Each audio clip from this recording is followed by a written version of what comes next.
Samantala, sari-saring ganap sa Montreal sa patuloy na pagdiriwang ng Filipino Heritage Month. Alamin sa report ni Kisha Balatbat. Hindi magpapahuli ang mga Pilipino sa Montreal sa pagdiriwang ng Filipino Heritage Month. Ngayong weekend, maaasahan ng sari-sari market ng grupong Filipinos of Montreal, bahagi ng Destination Asia event ng organisasyon na First Fridays. Iba't ibang Filipino at Filipino fusion foods daw ang matitikman dito at mapapanood pa ang mga performances ng mga Pinoy. We're definitely going to bring that kind of Filipino hospitality to the forefront. We're going to have our own members and some of our volunteers on the floor walking around throughout the event to make sure that people have any questions about the culture, about anything that we can really make sure that we get those questions answered and we just get people feeling more and more involved. Ngayong Sabado, hatid naman ng grupong Sant Kapwa ang unang Filipino martial arts workshop. Bagay na ayon sa co-founder na si Veronica Bertiz, paalala sa lakas ng ating mga ninuno.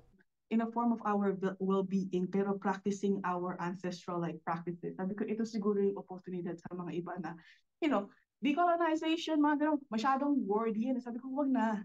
Maglaro na lang tayo. Pero at the same time, keep in mind that ito yung mga ginagamit ng ang mga ninuno natin noon. And gusto ko, in this workshop, lumabas ulit yung spirito natin mga malalaki. Isang kapwa movie night rin ang magaganap sa June 11 para kilalanin naman ang mga pelikula sa labas ng mainstream Western culture. Essentially, this is a way for us to gather more Filipinx and sometimes other people who's just an ally for the Filipino community and to jumpstart conversations in regards to our everyday life and experiences. Layon ng mga grupong ito na maipagsama-sama ang mga Pilipino sa Montreal at ipakita ang kulturang Pinoy sa mga ibang lahi.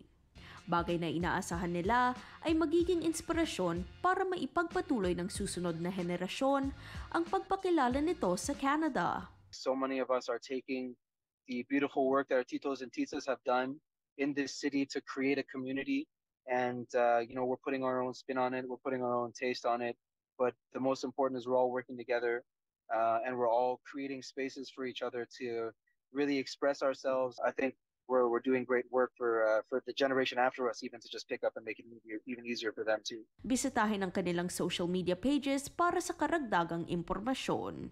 Kisha Balatbat, Omni News, Toronto.